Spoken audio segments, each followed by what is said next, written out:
Número 1000 o abundancia de pan. Sermón predicado la mañana del domingo 16 de julio de 1871 por el reverendo Charles Haddon Spurgeon en el Tabernáculo Metropolitano, Newington, Londres. Y volviendo en sí, dijo: ¿Cuántos jornaleros en casa de mi padre tienen abundancia de pan, y yo aquí perezco de hambre? Lucas capítulo 15 y versículo 17. Volviendo en sí. La expresión pudiera aplicarse a alguien que despierta de un profundo desvanecimiento. El hombre no había tenido conciencia de su verdadera condición y había perdido todo poder de liberarse de ella. Pero ahora entraba en razón y recuperaba el conocimiento y la acción. Lo despertó la voz que habrá de reanimar a los muertos, y todas las visiones de su trance pecaminoso desaparecieron. Sus sucios aunque fascinantes sueños se esfumaron. Entró en razón. La expresión pudiera aplicarse también a alguien que recobra la cordura. El hijo pródigo había jugado el papel de un loco, pues el pecado es la locura del peor tipo. Había estado desquiciado, había tomado lo amargo por dulce y lo dulce por amargo, la oscuridad por luz y la luz por oscuridad. Se había hecho daño a sí mismo y había infligido a su alma lo mismo que hacían a sus cuerpos aquellos poseídos por los demonios en el tiempo de nuestro Salvador, cuando se herían con piedras y se cortaban con cuchillos. El hombre desquiciado no sabe que está desquiciado, pero tan pronto como entra en razón, percibe dolorosamente el estado del cual está escapando. Recuperando entonces la sana razón y el recto juicio, el hijo pródigo volvió en sí. Pudiera encontrarse otra ilustración de esta expresión en el viejo mundo de las fábulas de encantamiento, cuando un hombre era librado de la influencia del hechizo del mago. Volvía en sí. La historia clásica tiene su leyenda de Circe, la hechicera, que transformaba a los hombres en puercos. Ciertamente el joven de nuestra parábola se había degradado de la misma manera. Había rebajado su condición humana al nivel de las bestias. Sentir amor por sus parientes, amor por lo bueno, tener algún cuidado por su propio interés, todas esas cosas deberían constituir la posesión del hombre. Pero aquel joven había perdido todos estos atributos propios de la humildad y entonces se había convertido en algo semejante a la bestia que perece. Pero así como el poeta canta de Ulises y nos dice que forzó a la hechicera a restaurar a sus compañeros a su forma original, así también vemos al hijo pródigo recuperando la condición humana, apartando la mirada de sus placeres sensuales y adoptando un derrotero de conducta más acorde con su nacimiento y parentesco. Tal vez haya hombres aquí presentes hoy que están sumidos todavía en ese pasmo. Oh Dios del cielo, despiértalos. Hay algunos aquí que están moralmente desquiciados. Que el Señor los restaure. Que el divino médico ponga su refrescante mano sobre su frente febril y les diga: quiero, sé limpio. Tal vez haya otros aquí que han permitido que su naturaleza animal reine de manera suprema. Que aquel que destruye las obras del diablo los libere del poder de Satanás y les dé el poder de convertirse en hijos de Dios. Él ha de recibir toda la gloria. Da la impresión de que cuando el hijo pródigo entró en razón, estaba absorto en dos pensamientos. Los hechos le quedaban claros, que había abundancia de pan en la casa de su padre y que él mismo se estaba muriendo de hambre. Que esos dos hechos espirituales que están emparentados ejerzan un poder absoluto sobre los corazones de todos ustedes, si es que todavía no son salvos, pues constituyen verdades sumamente importantes y apremiantes de manera eminentemente cierta.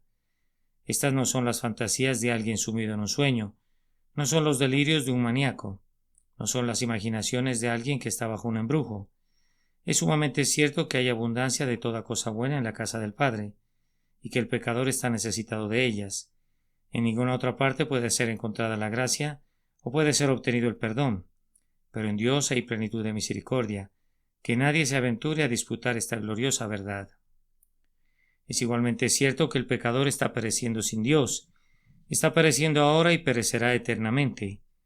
Todo lo que es digno de ser poseído en su existencia será completamente destruido, y él mismo habrá de permanecer únicamente como una desolación. El búho y el abetoro de la miseria y de la angustia merodearán las ruinas de su naturaleza por los siglos de los siglos. Si pudiéramos encerrar a los inconversos en esos dos pensamientos, ¿qué esperanzadoras congregaciones tendríamos? Ay, olvidan que únicamente en Dios hay misericordia y se imaginan que ha de encontrarse en alguna otra parte, y tratan de escabullirse del humillante hecho de su propio estado perdido, e imaginan que tal vez podría haber una puerta trasera de escape, que después de todo no son tan malos como lo declara la Escritura, o que por ventura les irá bien al final, por mal que estén ahora. Ay, hermanos míos, ¿qué haremos con aquellos que cierran deliberadamente sus ojos a las verdades cuyas evidencias son sobrecogedoras y cuya importancia es de gran impacto? Yo les suplico sinceramente a aquellos entre ustedes que saben cómo acercarse por fe al trono de Dios, que musiten la oración pidiendo que se designe, o más bien que se digne llevar al corazón inconverso a la cautividad, y que ponga estos dos sólidos grilletes sobre cada alma no regenerada. Hay abundante gracia en Dios y hay una completa indigencia en cuanto a ellos mismos. Atado con tales grilletes y conducido a la presencia de Jesús, el cautivo recibiría pronto la libertad de los hijos de Dios. Tengo la intención de reflexionar en esta mañana únicamente o principalmente sobre el primer pensamiento, el pensamiento central, según me parece a mí que estaba en la mente del hijo pródigo, ese que realmente lo constriñó a decir: me levantaré e iré a mi padre. No era, pienso yo, el pensamiento que le conducía a regresar a casa, la consideración de que estaba padeciendo de hambre, sino que el impulso hacia su padre encontró su principal motivo en la consideración. ¿Cuántos jornaleros en casa de mi padre tienen abundancia de pan? La profusión, la abundancia, la superabundancia de la casa del padre era lo que le motivaba a regresar a casa. Y muchas almas han sido conducidas a buscar a Dios cuando han creído plenamente que hay abundante misericordia en Él.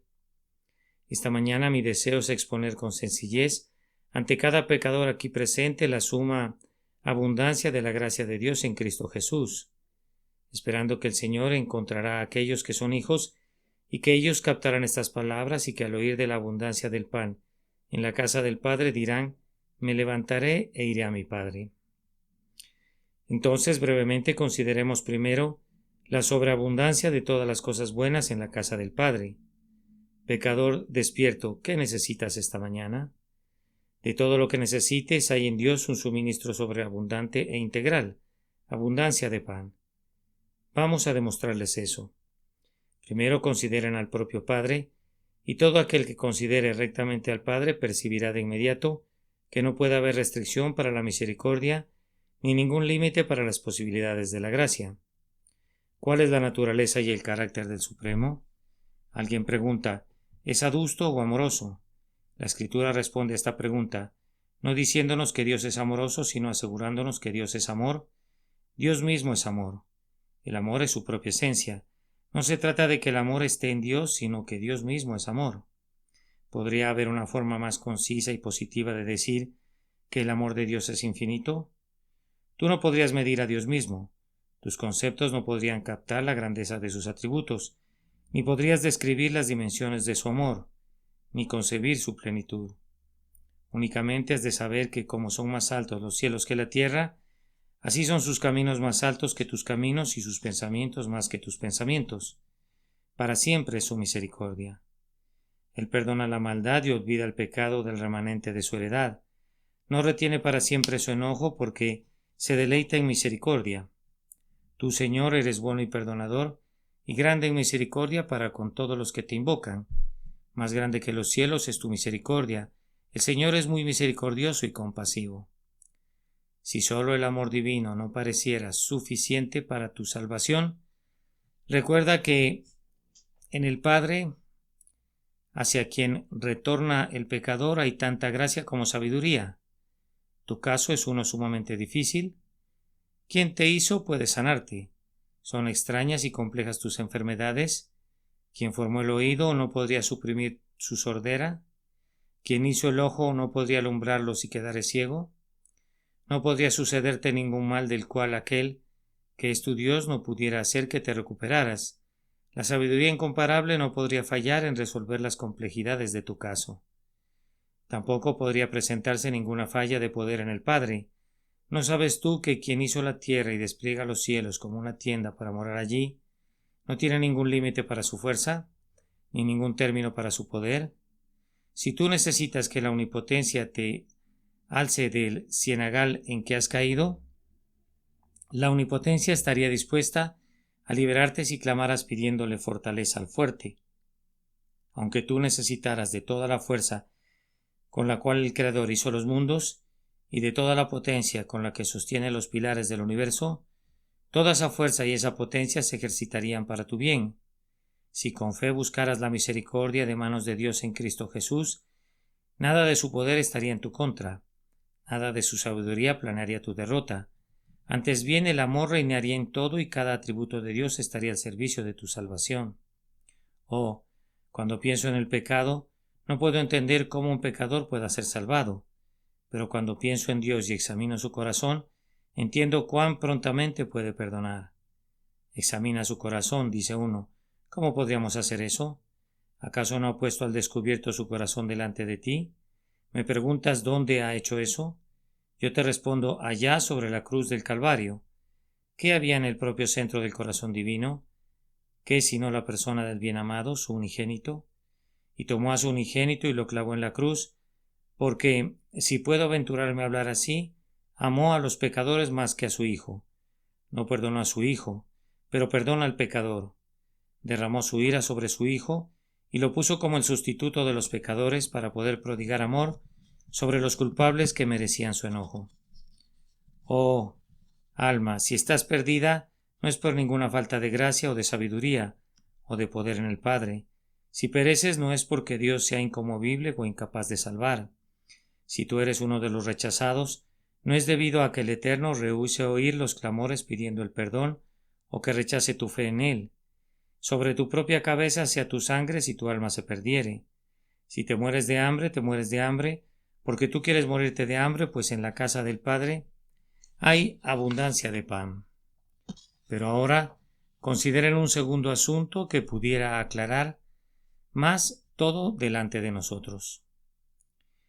Piensen en el Hijo de Dios, que es ciertamente el verdadero pan de vida para los pecadores. Pecador, ahora vuelvo a dirigirme personalmente a ti. Tú necesitas un Salvador, y muy bien podrías sentirte animado al ver que has sido provisto un Salvador y que ha sido provisto por Dios, pues es verdad que Él no cometería un error en la provisión, pero considera quién es el Salvador. Es el mismo Dios. Jesús, que descendió del cielo para nuestra redención, no era un ángel, pues entonces temblaríamos al tener que confiar el peso de nuestro pecado sobre un ángel. No era un simple hombre, pues entonces solo habría podido sufrir como un sustituto de uno solo, si fuera válido sustituir a alguien. Sin embargo, Él era en el principio con el Padre, Dios verdadero de Dios verdadero. ¿Y alguien así viene a redimirnos? Si ese es el caso, ¿hay campo para alguna duda en cuanto a su habilidad?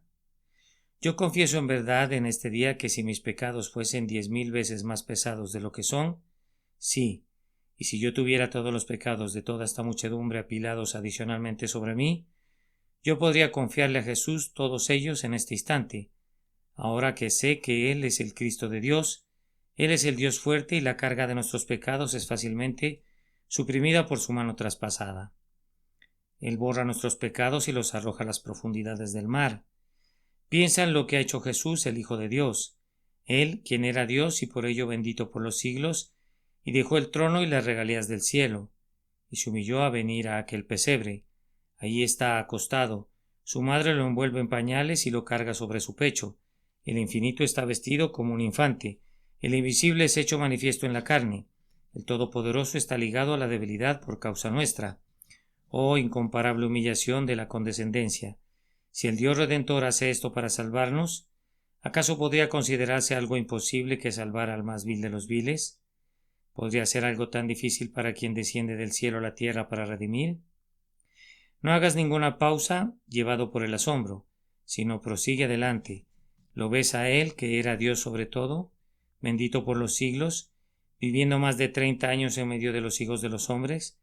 experimentando las debilidades de la condición humana, tomando sobre sí nuestras enfermedades y compartiendo nuestras aflicciones, sus pies cansados por hollar las distancias de Palestina, su cuerpo desfallecido padeciendo a menudo hambre y sed y trabajos, sus rodillas tejidas a la tierra por la oración de medianoche, sus ojos rojos llenos de llanto, pues Jesús lloró con frecuencia, siendo tentado en todo según nuestra semejanza.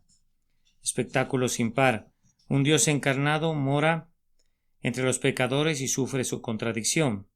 Qué gloria emanaba de cuando en cuando del encuentro de su humillación. Era una gloria que debería convertir en algo inevitable la fe en Él. No es racional dudar de tu poder para perdonar pecados. Tú que en verdad caminaste sobre el mar, tú que en verdad resucitaste de los muertos, ¿acaso tú mismo no lo expresaste así cuando le ordenaste al hombre que tomara su lecho y anduviera? ¿Qué es más fácil decir, los pecados te son perdonados, o decir levántate y anda? Con toda seguridad Él puede también salvar perpetuamente a los que por Él se acercan a Dios. Si aún en debilidad aquí en la tierra Él pudo perdonar pecados, con mucha más razón puede ahora que se sienta en su gloria hacerlo. Él es enaltecido en lo alto para ser un príncipe y un salvador, para dar arrepentimiento y remisión de pecados. Pero la cruz es la prueba maestra de que en Cristo Jesús hay abundancia de pan. ¿Quisieran seguirme un momento, o más bien quisieran seguirlo a Él a Getsemaní? ¿Pueden ver el sudor sangriento cuando cae en el suelo en su agonía? ¿Pueden pensar en su flagelación delante de Herodes y de Pilato? ¿Pueden seguirlo a lo largo de la vía dolorosa de Jerusalén? ¿Toleran sus tiernos corazones verle clavado al madero y alzado hasta desangrarse y morir? Esto es solo la capa exterior. En cuanto al núcleo interior de sus sufrimientos, ningún lenguaje podría describirlo, ni tampoco la concepción intelectual podría atisbar en su interior. El Dios eterno puso el pecado sobre Cristo, y donde fue colocado el pecado, ahí cayó la ira. Jehová quiso quebrantarlo sujetándole a padecimiento. Ahora, quien murió en la cruz fue el unigénito de Dios. ¿Podrías concebir un límite para el mérito de la muerte de un tal Salvador? Yo sé que hay algunas personas que consideran necesario para su sistema de teología limitar el mérito de la sangre de Jesús. Si mi sistema de teología necesitara de una tal limitación, lo arrojaría a los vientos. No podría ni me atrevería a permitir que ese pensamiento se alojara en mi mente, pues pareciera ser estrechamente semejante a la blasfemia. Yo veo un océano de mérito en la obra acabada de Cristo. Mi plomada no encuentra fondo y mis ojos no descubren una orilla. Habría suficiente eficacia en la sangre de Cristo, si Dios así lo hubiera querido, para salvar no únicamente a este mundo entero, sino a 10,000 mundos, si hubieran transgredido la ley del Hacedor. Una vez admitida la infinitud en el asunto, cualquier límite es inadmisible. Teniendo a una persona divina como una ofrenda, no sería consistente concebir un valor limitado. Con fin y medida son términos inaplicables al sacrificio divino. La intención del propósito divino fija la aplicación de la ofrenda infinita, pero no la convierte en una obra infinita. En la expiación de Cristo Jesús hay abundancia de pan, tal como Pablo escribió a Timoteo, que es el Salvador de todos los hombres, mayormente de los que creen. Pero ahora permítanme guiarlos a otro punto de consideración solemnemente gozosa, que es el Espíritu Santo. Creer y amar a la Trinidad es poseer la llave de la teología. Ya hablamos del Padre y ya hablamos del Hijo. Hablemos ahora del Espíritu Santo. Le rendimos demasiado poco honor, pues el Espíritu Santo condesciende a venir a la tierra y morar en nuestros corazones, y a pesar de todas nuestras provocaciones, Él todavía permanece dentro de su pueblo. Ahora, pecador, tú necesitas una nueva vida y tú necesitas santidad, pues ambas cosas son necesarias para hacerte idóneo para el cielo. ¿Hay alguna provisión para eso? El Espíritu Santo es provisto y es dado en el pacto de gracia, y ciertamente en él hay abundancia de pan. ¿Qué es lo que no podría hacer el Espíritu Santo siendo divino? Nada podría estar más allá de su poder. Mira lo que ya ha hecho. Se movió sobre la faz del caos y lo puso en orden. Toda la belleza de la creación se gestó bajo su aliento moldeador. Nosotros mismos hemos de confesar con Eliú: el Espíritu de Dios me hizo y el soplo del Omnipotente me dio vida. Piensa en los grandiosos hechos del Espíritu Santo en Pentecostés, cuando hombres incultos hablaron en lenguas de las que no conocían ni una sola sílaba hasta antes de ese día, y unas lenguas de fuego asentadas sobre ellos estaban también dentro de ellos, de tal manera que sus corazones ardían de celo y de nuevo para los que hasta ese momento habían sido extraños. Pienso en la obra del Espíritu Santo, en alguien como Saulo de Tarso. Ese perseguidor hecha espuma de sangre es un verdadero lobo. Querría devorar a los santos de Dios en Damasco y sin embargo, en unos pocos instantes le oyes preguntar: ¿Quién eres, Señor? Y enseguida: Señor, ¿qué quieres que yo haga? Su corazón ha sido cambiado. El Espíritu de Dios lo ha hecho nuevo. El diamante se ha disuelto en un instante y se ha convertido en cera. Muchos de nosotros estamos ante ustedes como monumentos vivientes de lo que el Espíritu Santo puede hacer, y podemos asegurarles por nuestra propia experiencia que no hay ningún mal interior que Él no pueda vencer, ningún deseo impuro de la carne que no pueda someter, ninguna obcecación que no pueda derretir. ¿Hay algo demasiado difícil para el Señor? ¿Se ha acortado el Espíritu de Jehová? Sin duda ningún pecador puede estar más allá de las posibilidades de misericordia cuando el Espíritu Santo condesciende a ser el agente de la conversión de una persona. Oh pecador, si tú pereces, ¿no se deberá a que el Espíritu Santo carezca de poder, o a que la sangre de Jesús carezca de eficacia, o a que el amor del Padre falle?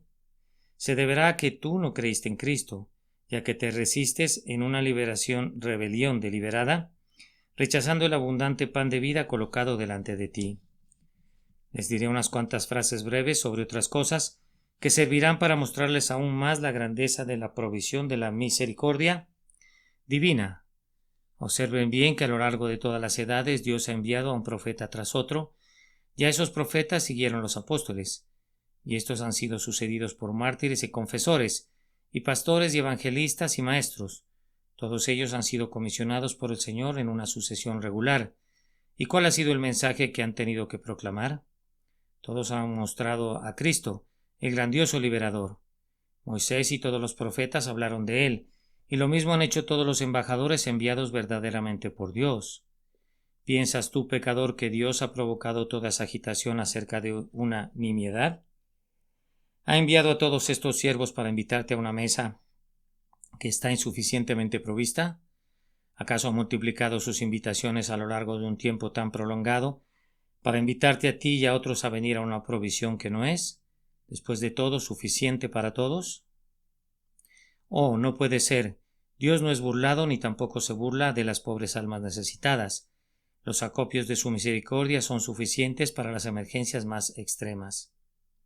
Aquí ríos de amor y de misericordia se juntan en un rico océano. La salvación fluye en abundancia, como torrentes de vino y leche. Gran Dios, los tesoros de tu amor son minas sempiternas, profundas como nuestras desvalidas miserias e ilimitadas como nuestros pecados. Además, recuerda que le ha agradado a Dios poner en juego su honor sobre el Evangelio. Los hombres desean un nombre, y Dios es también celoso de su gloria. Ahora, ¿qué le ha agradado a Dios seleccionar por su nombre? ¿No es acaso la conversión y salvación de los hombres? Cuando en lugar de la ortiga crezca el arrayán, y en lugar de la zarza crezca el ciprés, será a Jehová por nombre, por señal eterna que nunca será raída. ¿Y piensas tú que Dios recibirá un nombre por salvar a pecadorcitos por medio de un salvadorcito? Su grandioso nombre le viene a consecuencia de lavar manchas tan negras como el infierno y de perdonar a pecadores que fueron los más inmundos de los inmundos. ¿Hay por casualidad aquí algún rebelde monstruoso que esté calificado para glorificar a Dios grandemente? ¿Porque su salvación será la admiración de los ángeles y el pasmo de los demonios? Espero que lo haya. Oh tú pecador degradado, negro y detestable, que estás cerquísima de ser un pecador condenado. Si esta voz pudiera alcanzarte, te reto a que vengas y compruebes si la misericordia de Dios no es una digna rival de tu pecado. Tú, pecador tan grande como Goliat, ven aquí, descubrirás que Dios puede eliminar tu enemistad y hacerte todavía su amigo y un siervo más amoroso y adorador, porque un gran perdón engendrará un gran amor. Tal es la grandeza de la divina misericordia que cuando el pecado abundó, sobreabundó la gracia. Además, ¿piensas tú, oh pecador, que Jesucristo salió del cielo para realizar un acto insignificante y para suministrar una exigua provisión de misericordia? ¿Piensas tú que subió al Calvario y que descendió al sepulcro, todo para hacer simplemente algo en común y proveer una salvación restringida, estrecha y limitada, del tipo que tu incredulidad imaginaria, que es su redención? No, hablamos de los trabajos de Hércules, pero esos fueron juegos de niños comparados con los trabajos de Cristo, que mató al león del infierno, que hizo correr un torrente purificador a través de los establos de augías del pecado del hombre y los limpió, y que además llevó a cabo 10.000 milagros. ¿Y despreciarás tú a Cristo como para imaginar que lo que ha logrado es después de todo tan poco que no basta para salvarte? Si estuviese en mi poder identificar al hombre que ha sido el más deshonesto, el más licencioso, el más borracho, el más profano, en 3 palabras, el más terrenal, sensual y diabólico, yo repetiría el reto que acabo de presentar y le pediría que se acercara a Jesús y que viera si la fuente repleta de la sangre expiatoria de Cristo no puede lavarlo con la máxima blancura. Yo lo reto en este instante a venir y a arrojarse a los pies del amado Redentor y a ver si le dice: yo no puedo salvarte, pues has pecado más allá del alcance de mi poder. Eso no sucederá nunca, nunca, nunca, pues Él es capaz de salvar al máximo. Él es un Salvador y es un Salvador grandioso. Cristo será honrado por la grandeza de la gracia que concede a los peores ofensores. En Él hay abundancia de perdón. Debo abandonar este punto, pero no puedo hacerlo sin agregar que pienso que la expresión abundancia de pan podría ser adoptada como lema del Evangelio. Yo creo en la redención particular y creo que Cristo entregó su vida por sus ovejas, pero tal como ya lo he dicho, no creo en el valor limitado de esa redención. ¿De qué otra manera podría leer las palabras de Juan? Él es la propiciación por nuestros pecados, y no solamente por los nuestros, sino también por los de todo el mundo. Hay una porción segura para sus propios elegidos, pero hay además de sobra. Yo creo en el amor elector que ha de salvar a todos los que se ha de propuesto salvar, suficiente pan, pero yo creo en la benevolencia ilimitada, pan suficiente y de sobra. Nosotros, cuando tenemos que cumplir algún propósito, aplicamos la cantidad requerida de fuerza y nada más, pues debemos economizar y no debemos desperdiciar nuestra limitada reserva. Incluso la caridad da al hombre pobre nada más de lo que perentoriamente necesita, pero cuando Dios alimenta a la multitud, Él adereza mesa con imperial largueza. Nuestra carreta del agua recorre de un extremo al otro la ruta favorecida, pero cuando las nubes del cielo quieren favorecer los campos del hombre justo, anegan naciones enteras e incluso se derraman sobre el mar. Con Dios no hay ningún desperdicio real, pero al mismo tiempo no hay ninguna restricción, abundancia de pan. Escribe esa inscripción sobre la casa de misericordia y que todo viandante hambriento sea animado al verla entrar y comer. Ahora debemos proseguir a una segunda consideración y reflexionar muy brevemente sobre ella. De acuerdo al texto, no solo había abundante pan en la casa, sino que los de más bajo rango en la casa del Padre gozaban de alimento suficiente y de sobra. Nunca podríamos hacer que una parábola tenga una equivalencia completa en todo sentido. Por tanto, no podemos encontrar la contraparte exacta de los jornaleros.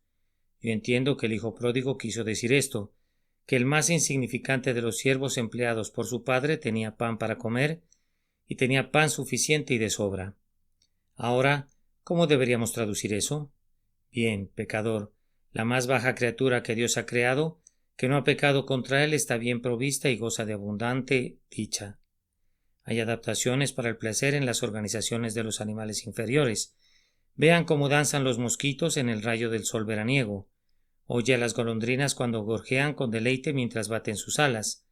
Aquel que cuida de los pájaros y de los insectos seguramente habrá de cuidar de los hombres.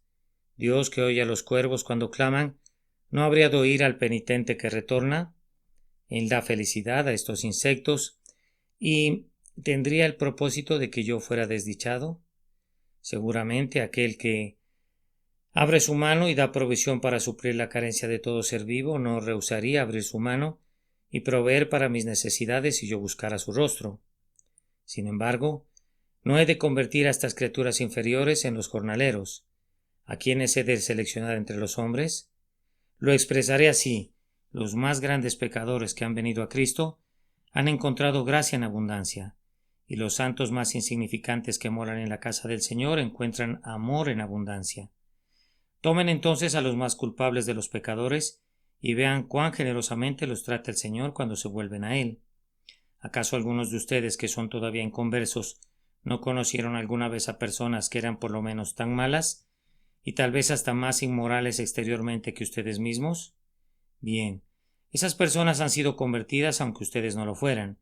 Y cuando fueron convertidas, ¿cuál fue su testimonio? ¿Sirvió la sangre de Cristo para limpiarlos? Oh, sí, e hizo algo más que limpiarlos, pues les añadió una belleza que no les pertenecía. Una vez estuvieron desnudos. ¿Fue capaz Jesús de vestirlos? ¿Había una cubierta suficiente en su justicia? Ah, sí, y se les añadió un adorno. No recibieron una ropa cualquiera, sino un manto real. Si has visto que otros han sido tratados tan generosamente, ¿no te induce esto a venir tú también? Algunos de nosotros no necesitamos limitar nuestros comentarios a hacer referencias sobre otras personas, pues podríamos hablar personalmente acerca de nosotros mismos. Venimos a Jesús tan llenos de pecados como podrían estarlo ustedes jamás, y nos sentíamos perdidos y arruinados más allá de toda medida. Pero, oh, su tierno amor, yo preferiría pararme aquí y llorar que hablarles de los pecados. Mi alma se derrite de gratitud cuando pienso en la misericordia infinita de Dios para conmigo en aquella hora cuando vine a buscar en sus manos la misericordia. Oh, ¿por qué no habrías de venir? Que su Santo Espíritu te atraiga dulcemente. Yo comprobé que había pan en abundancia, misericordia en abundancia, perdón en abundancia y de sobra. Ven tú también, pobre hombre culpable. Bueno, pues hay suficiente lugar para ti. Ahora, si el peor de los pecadores da este testimonio, así también lo hace el más oscuro de los santos. Si pudiéramos llamar de su asiento a un débil creyente en Dios, que sea casi desconocido en la Iglesia, a alguien que se cuestione algunas veces si es en verdad un hijo de Dios, y que estuviera deseoso de ser un jornalero en tanto que pudiera pertenecer a Dios, y si yo le preguntara, ahora después de todo, ¿cómo te ha tratado el Señor?, ¿cuál sería tu respuesta? Tú tienes muchas aflicciones, dudas y temores, pero ¿tienes algunas quejas en contra de tu Señor? Cuando has confiado en el Señor para recibir tus gracias cotidianas, ¿te las ha negado? Cuando has estado repleto de problemas, ¿te ha rehusado el consuelo? Cuando has estado sumergido en la angustia, ¿ha declinado liberarte? El Señor mismo pregunta: ¿he sido yo un desierto para Israel? Ustedes, que son pueblo, testifiquen contra el Señor si tienen algo en contra suya. Oíd cielos y escucha tu tierra. Quienquiera que esté en el servicio de Dios, que hubiere descubierto que es un capataz severo, que hable. Entre los ángeles delante del trono de Jehová, y entre los redimidos en la tierra, si hubiere alguno que pudiera decidir que ha sido tratado injustamente o tratado como a la crianza despectiva, que alce su voz. Pero no hay nadie, incluso el propio demonio, cuando habló de Dios y de su siervo Job, preguntó: ¿acaso teme Job a Dios de balde? Por supuesto que no. Dios no permitirá que sus siervos le sirvan de balde. Les pagará salarios superabundantes y todos ellos darán testimonio de que en su mesa hay abundancia de pan. Ahora, si estos gozan todavía del pan de la casa del Padre, estos que una vez fueron grandes pecadores, estos que solo son ahora santos muy comunes, seguramente pecador, esto debería animarte a decir: me levantaré e iré a mi Padre, pues sus jornaleros tienen abundancia de pan. En tercer lugar, noten que el texto se concentra en la multitud de aquellos que tienen abundancia de pan. El hijo pródigo pone un énfasis sobre la palabra cuántos jornaleros en casa de mi padre. Pensaba en sus grandes números y los contaba. Pensaba en quienes cuidaban del ganado, en quienes salían con los camellos, en quienes guardaban las ovejas, en quienes cultivaban los granos y en quienes atendían la casa.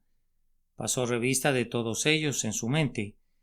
Su padre era grande en la tierra y poseía muchos siervos. Sin embargo, él sabía que todos ellos gozaban del mejor alimento en abundancia.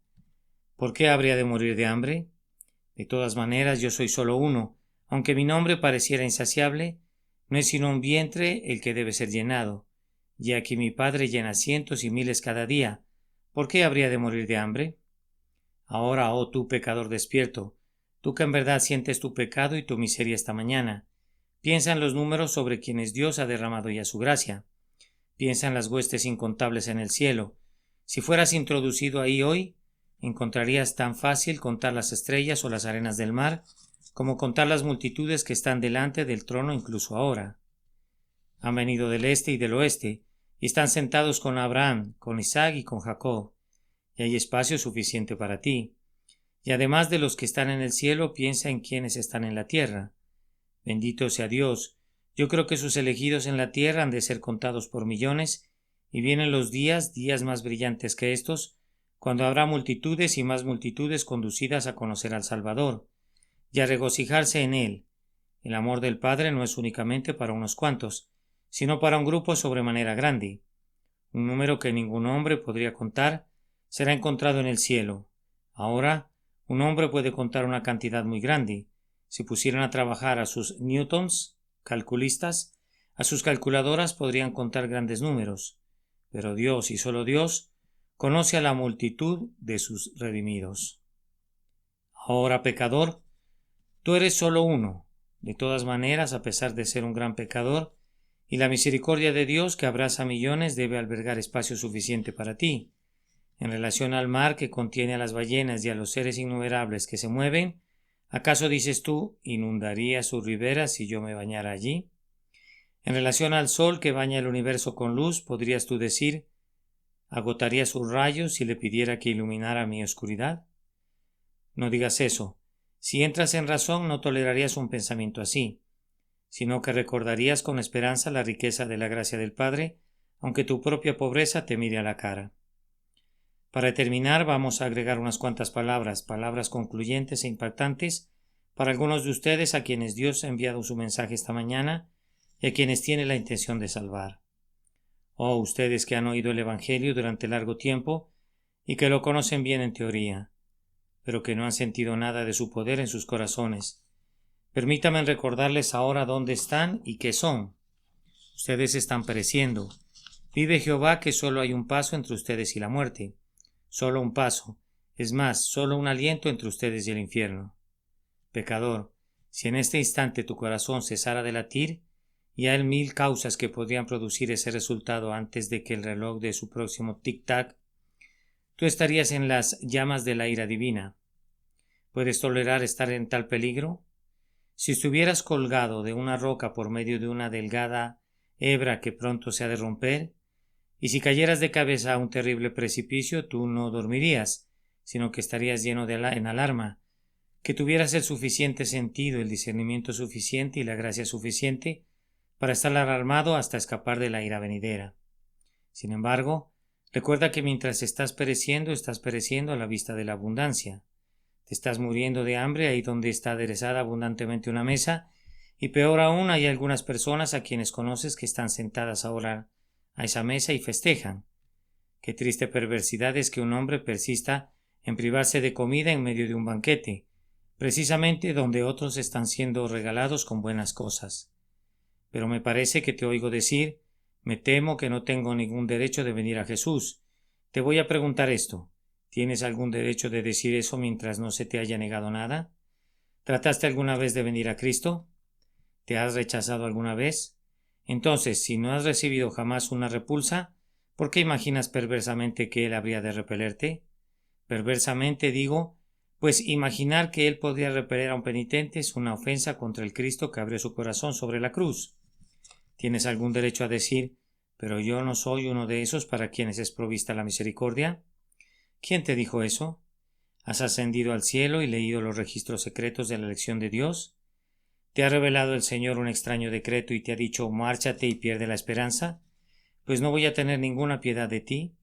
Si tú dijeras que Dios habló así, yo no te lo creería. En este libro sagrado está registrado lo que Dios ha dicho.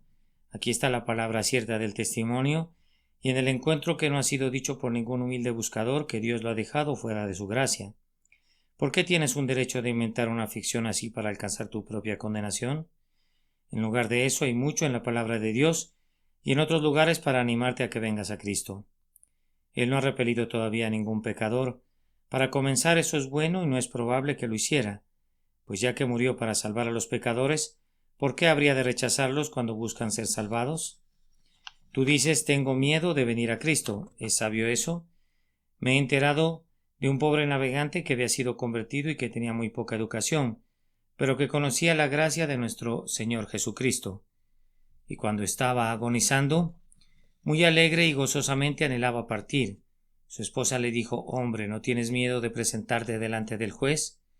Mujer, respondió él, ¿por qué habría de tener miedo del hombre que murió por mí?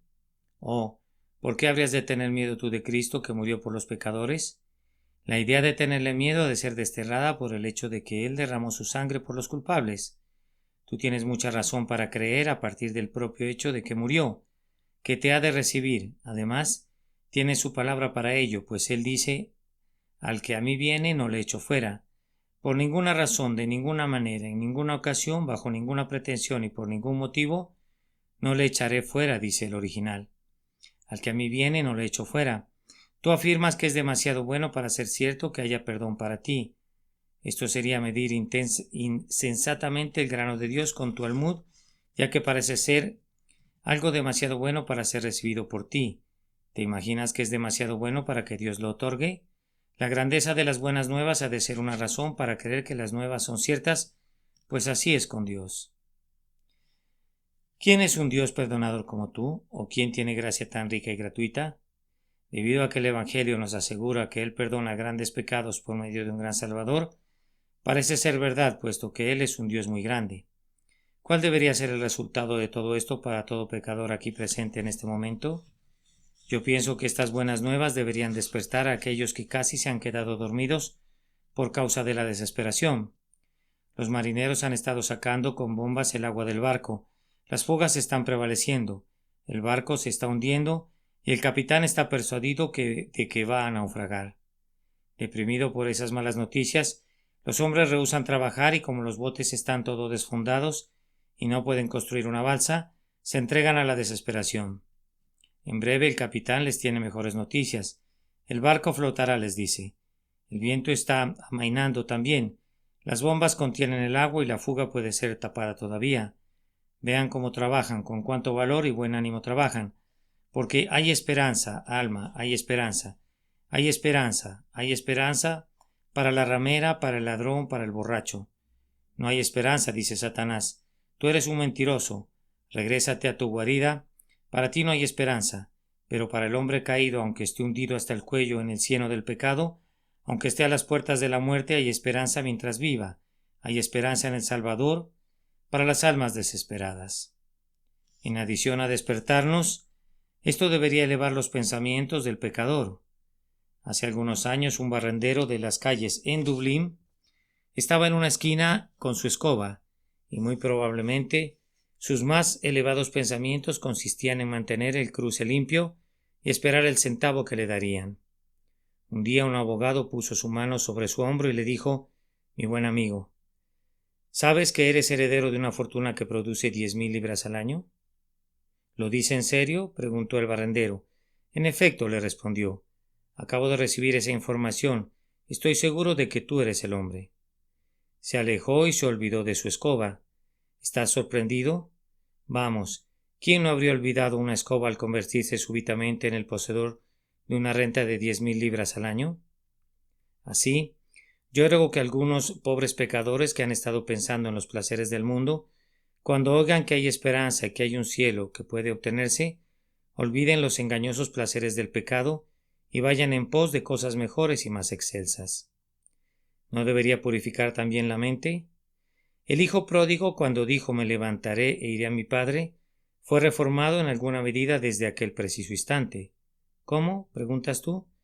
Pues bien, abandonó el comedero de los cerdos y más todavía dejó la copa de vino y dejó a las rameras.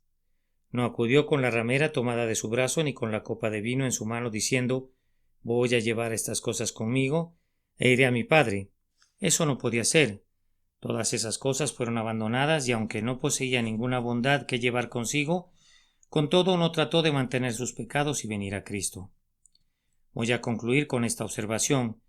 porque servirá como un tipo de caveat, advertencia, y será una palabra apropiada para sazonar las amplias invitaciones del Evangelio gratuito.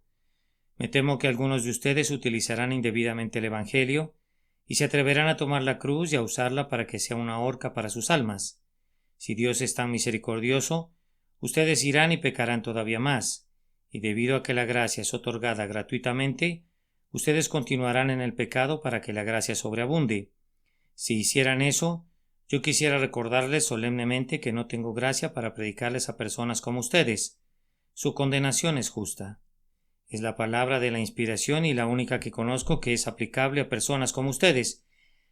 Pero a toda alma necesitada y culpable que desee un Salvador se le dice hoy que crea en Jesús.